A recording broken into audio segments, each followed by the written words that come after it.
Hey guys, welcome back to Bald and Bearded Garage. I know I didn't put a video out last week. Neither did Bald or Will. I got real busy with work. We had a project that came through. I'm trying to finish up. We got stuck on a tight deadline. I was out for a week with COVID, which pushed me into a tighter deadline, and I really haven't had time to work on the John boat. But I made some progress today. I didn't record it. I'm sorry, but I'm going to show you where I stand right now. We'll try to show you how to install the rest of the sea deck. Alright, so you can see I got this top deck secured now. I cut and measured out the sea deck for the floor, and man, does that look good. That really is going to look sharp. I got the floor cut. It's all riveted in place and scuffed. Now I scuff the aluminum floor with 220 grit sandpaper. Let me open this one up for you.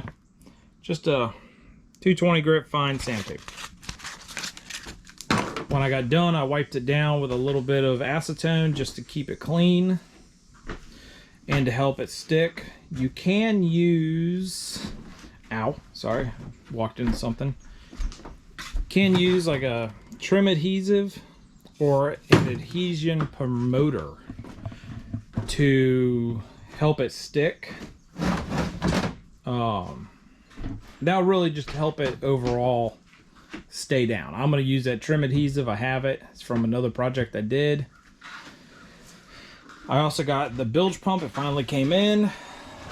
It's 1100 gallon per hour sea flow automatic, so it's an all-in-one. No need for a float switch. You can even test it. It's got this little knob on the back. You just rotate it and it'll kick it on. We'll go through all the wiring of that and how to do it. I pulled all my wires. This is all marine grade. Like I said, it's made by Anchor. It's marine grade wiring. I got it pulled for the battery, the underwater lights, and the bilge pump. I'm using a 3-strand, I don't know how well you can see it, 3-strand wire. You don't have to, but I had some from a project, so that's what I'm going to use. Black's going to be ground, white's going to be hot, green is going to be my automatic float switch. Green will go to my battery because it's automatic 24-hour all the time. I also went ahead and cut the holes right here, right there, and one over there. There you go, for where the green lights are going to go. So these lights, these fit right in here. Sorry, trying to do this one-handed. These will fit in here, and they'll cast a green glow across my deck. I know I've already showed you all this, but this is where I stand right now. This is what's going on. So, easiest thing I can tell you for cutting this sea deck is I laid it out on this end and made sure it was square. Came to this end and put this piece of aluminum I had left over in it and pushed it into this corner, and then took a sharp knife. This is a duckboard knife. It's used for cutting flex duct, duckboard for HVAC. I had that laying around, so that's what I used to cut. And then I notched out for the ribs on the other side. Now I'm going to eventually build a box on that side, so I'm not overly worried about that right now. And then once all this is in, we're going to cut in probably a single drain for the deck with a nice, stainless grate for it. And we're going to go ahead and take the rest of this sea deck that I have in this roll and wrap around the top and around the sides. I still got a scuff up here. I just got done putting it in, and I went ahead and just put this down and got it cut. So I'm going to go ahead and work on getting this stuck, and I'll see you guys once I'm done with that. Hey guys. Well, I got the sea deck down. Man, what a difference it makes. You will not believe how well it looks. And look at that, my beard's coming in pretty nice. Well, that's why they call me bearded. So, you guys ready to see what this deck looks like in the back of the boat? See what my step, where my gauges are going to go, or my switch panel. Sorry, not gauges. Tiller handle. You guys ready? Look at that. Man, let's get you around the other side.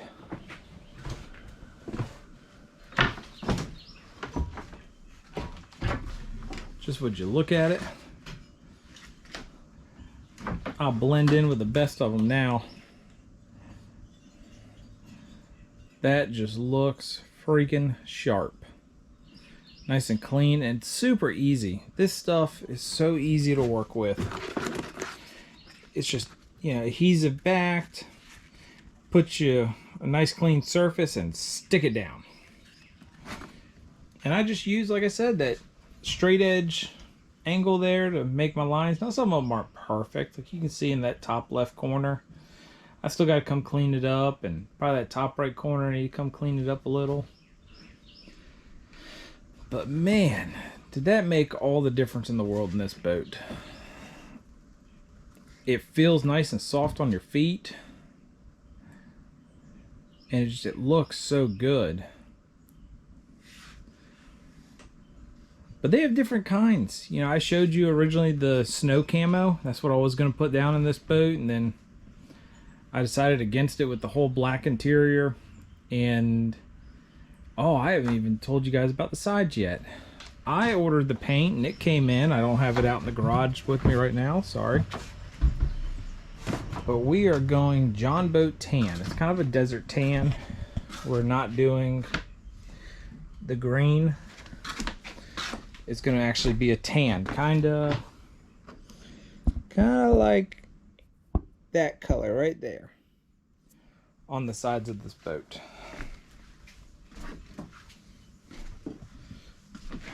I don't have real good lighting back here, but that's roughly the same color. It's not good lighting, but I'm gonna work on cutting the lights out for back in that area, and then we're gonna work on getting the rest of this transom plate, get my support brackets on the side rebolted back in and sealed, and the bolts that go down here, so I can get the motor back on this. Because guys, we need to do some maintenance on that motor. We need to do an oil change. We need to do gear lube service, water pump, spark plugs, fuel filters. We need to do it all. And we still need to build the front. But we're not building that today. We're going to finish everything up in the back of this boat and get the back of this boat 100%. Oh, I got to get the other cleat put on that side. Bilge pump plumbed. Probably gonna have to change this fitting out because the new pump is larger, but I might have a reducer. I gotta look, which is no big deal because it's just a plastic fitting. I'll probably come back with something nice. But that's it so far, guys. We gotta get that label plate off so we can paint that area, so I can have a new Coast Guard data plaque made. But that's where we sit right now, fellas and gals, and whatever people identify as now, just people in general. I wasn't good at English class. Pronouns, proper pronouns, that kind of stuff, I don't do it. So, but yeah, this is my John boat so far. You know what? Drop in the old comments a name for this boat. I was thinking the old Crawdad. That was my nickname back when I was in Boy Scouts as a kid. And we used to run around on a John boat, a little smaller than this. I think it was a 12-foot John boat. And it was a good friend of mine, Kevin's. And that boat's name originally was Ethel. And the E and L fell off, and then it just became The. But when we were kids, we used to run around on that, and in Boy Scouts we'd do some crawfish hunting, so I became Crawdad, kind of references off my last name also. But if you like that idea, let me know. I kind of think it's a cool little idea for this boat. I'm gonna work on cutting out for the lights, and then we'll switch gears and work on wiring up that electrical panel. I'll see you guys then. Alrighty guys, So, did some more work. I had a buddy stop by us while I wasn't recording. And just some stuff coming up on his Toyota 4Runner that he wants to do. So we'll probably do some videos on that. Kind of a cool concept. But, as you saw, we got everything done for back here. And he had a spare battery in his truck, so I went ahead and just wired up the... Where are they? Sorry, everything blends in. The green lights, there they are. The 2 green lights for in here. I wired them up to my switch panel. I'm going to do a video on electrical wiring. So don't worry guys, you'll see how I do it. I'm going to finish these connectors up right. They're not bad, but they're not 100% how I want them. And then we'll be working on back here. I know it's a mess, but we got to get it so the motor goes back on. So we can get this thing painted here soon. And start working up there. So this is a 1436 for everybody who hasn't been here. To do this area in my build out was 1 roll. And this is what I have left over from my 1 roll. So pretty good amount. Got a little extra so I can do some stuff with it. You know, not the thickest, but it's not the thinnest either. And it feels great. I was walking around it barefooted, sitting on it. It feels great. So, if you guys like what you see, drop a like, drop a comment. You know, tell us what's up. You know, tell me about your project if you've got something like this going on, or you've got something like my old 04 Tacoma up there. You know, this one's going to have some cool stuff coming up. Let me bring you out to it.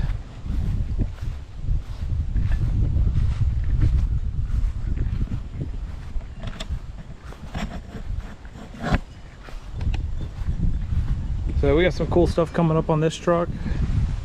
Just got 212,000 on it. Just got the camper shell. We got a 3-foot whip CB antenna that's going to go on it with a Rago mount. Thank you, Rago. This is not a promotion, but thank you, Rago. The mount's extremely well built. You know, so we got some work coming on this. So you'll see this here in an upcoming video. Probably first one will be an oil change video because it desperately needs an oil change. So, well guys, we're going to sign off for right now, and I'll see you guys in a little bit.